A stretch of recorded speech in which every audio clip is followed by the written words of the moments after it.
I feel like I'm locked up. It's so hard to trust a person again.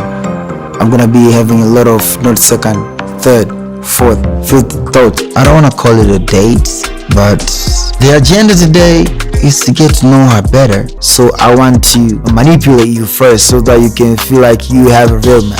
And that doesn't give him a right to go after the mother of my kids. Stay on your lane. I don't know who she's been dating, but when it comes to me, to smashing you, it's be very difficult for you to let me go. And of course, she's hot, and Diamond is Kara's best friend. I love Frantana's video. I can say I love everything. The way she performed in the video is too sexy. Out of everybody, out of all the ladies, South Africa got a lot of beautiful ladies. And you decided to go after the mother of my kid? Fantana, her body is amazing.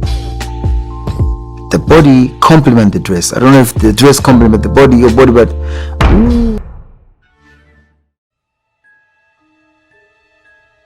Picture this. The lights go down. A hush falls over thousands of people. Then, a single spotlight hits the stage. The crowd erupts. It's a sound like thunder, but it's pure joy. This is the world of Diamond Platnumz. He steps out, and the energy just explodes. He doesn't just sing, he commands the stage, he owns the moment. You see, for many, he's not just a musician. He's a symbol of hope, of what's possible when you have a dream and you chase it with everything you've got. It's a long way from where he started, believe me. The air crackles with anticipation. Every single person in that stadium, or that field, or that packed hall, they know the words to every song. They sing along, their voices joining his, creating this incredible wave of sound. It's a connection, you see, a deep, almost spiritual connection forged through music. Diamond, or Nasib Abdul Juma Isaac as he was born, understands this power. Let's rewind a bit. Long before the stadium lights and the screaming fans, there was Tandale. Tandale is a humble neighborhood in Dar es Salaam, Tanzania. This is where Diamond's story begins. Life wasn't easy, not by a long shot. His family faced real hardship. His mother, Sanura Kasimu, known as Mama Dangote, worked incredibly hard. She raised him often as a single parent and she believed in him. But belief doesn't always put food on the table, you know? Young Nasib saw the struggles. He knew he wanted something more, not just for himself, but for his family. Music was his escape, his passion, his calling. He had this fire inside him, this burning desire to make music. But studio time costs money. Equipment costs money. Even getting people to listen costs money, or at least connections. So what did he do? He hustled. This wasn't some glamorous started from the bottom music video montage. This was real life. He sold clothes, mitumba, second-hand clothes, to make ends meet. He worked at a filling station. He even tried his hand at freelance photography. Anything, absolutely anything, to scrape together enough shillings to record a song. Imagine the determination that takes, to keep believing when everyone around you is just trying to survive. Think about the sacrifices. He would often go hungry. Then came 2010. This was the year everything started to shift. After all the hustling, all the saving, all the near misses, Diamond Platnumz released a song called Kamwambi. Now Kamwambi translates to Go Teller. It's a song about love, about heartbreak, about pleading for a second chance. It's a theme many can relate to, right? But it was more than just the lyrics. It was the melody, the raw emotion in his voice, the uniquely Tanzanian bongo flava sound that just connected with people. It was honest. It was real. This song wasn't an overnight global sensation. It started locally, in Tanzania. Radio stations started playing it, people started requesting it. Suddenly, the name Diamond Platnumz was on everyone's lips. It was like a slow burn that caught fire. Kamwambi became an anthem. It resonated deeply with listeners because it spoke their language, both literally and emotionally. It was the culmination of all those years of struggle, poured into 3 or 4 minutes of music. It was his story, but it also became the story of many others who had loved and lost. The significance of Kamwambi cannot be overstated.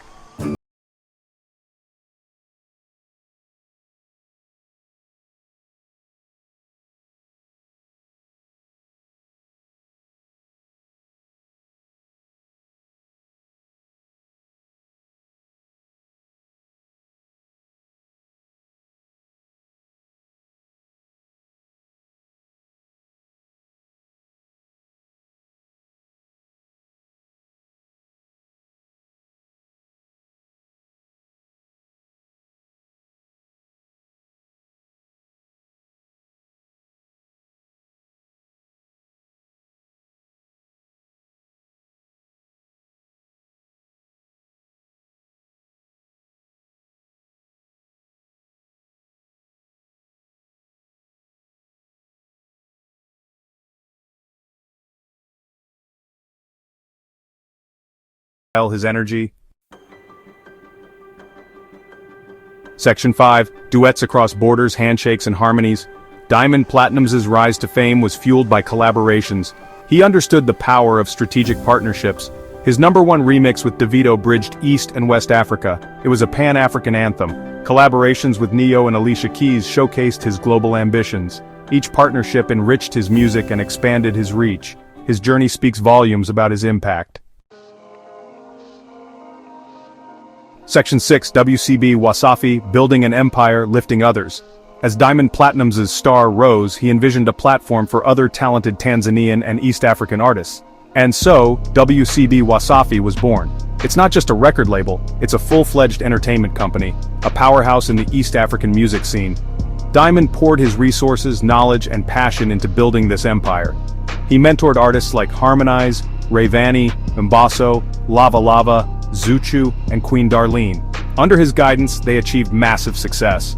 WCB Wasafi professionalized the scene, investing in high-quality music videos and strategic promotion. Diamond's vision was about building a sustainable industry, a remarkable achievement. Section 7, Music from the Heart, Every Lyric a Story. What is it about Diamond Platnumz's music that connects so deeply with millions of people? It's not just the catchy beats or the slick videos, it's the emotion. His songs often come from a very personal place. He sings about love, and not just the happy sunshine and roses kind of love. He sings about the complexities of relationships, the joy, the pain, the longing, the betrayal. His lyrics can be incredibly raw and honest, and people feel that. They recognize their own experiences in his stories. It's like he's giving voice to their own unspoken feelings. Many of his songs tell vivid stories. You can almost see the characters, feel their emotions. Whether it's the plea of a heartbroken lover in Kamwambi, the celebration of finding the one in #1, or the pain of separation in a song like Sakomi, there's a narrative thread that pulls you in. He's a storyteller, using melody and rhythm as his tools. Fans often share stories of how his music has helped them through difficult times, a breakup, a moment of loneliness, a period of struggle. His songs become soundtracks to their lives. There's a vulnerability in his music even amidst the bravado and showmanship that often comes with being a superstar. He's not afraid to show his softer side, his insecurities, his regrets. This makes him relatable. People see him not just as an untouchable celebrity, but as a human being who experiences the same ups and downs as they do. This connection is powerful. It creates a loyal fan base that sticks with him through thick and thin. Section 8, The Price of Fame, Navigating Storms. Of course, a journey like Diamond Platnumz's is rarely without its challenges. With great fame comes great scrutiny. And Diamond has certainly had his share of public controversies and personal setbacks. His relationships have often been in the spotlight, with every detail dissected by the media and fans. Breakups, new romances, paternity issues, it's all played out very publicly. This is the price of living your life under a microscope. It can't be easy. Every mistake, every misstep, is amplified and debated. He's faced criticism for various things over the years. Sometimes it's about his lyrics, sometimes his lifestyle, sometimes his business dealings. Being a public figure means you're a target for both praise and criticism. Navigating this landscape requires a thick skin and a strong sense of self. There have been moments that could have derailed a less resilient person. There have been controversies that sparked widespread debate and, at times, condemnation. These are the storms that come with sailing in the high seas of global stardom. Personal setbacks have also been part of his story. The pressures of fame can strain relationships, both personal and professional. He's had fallouts with former collaborators and artists. These are often painful in public.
on the charts and the awards.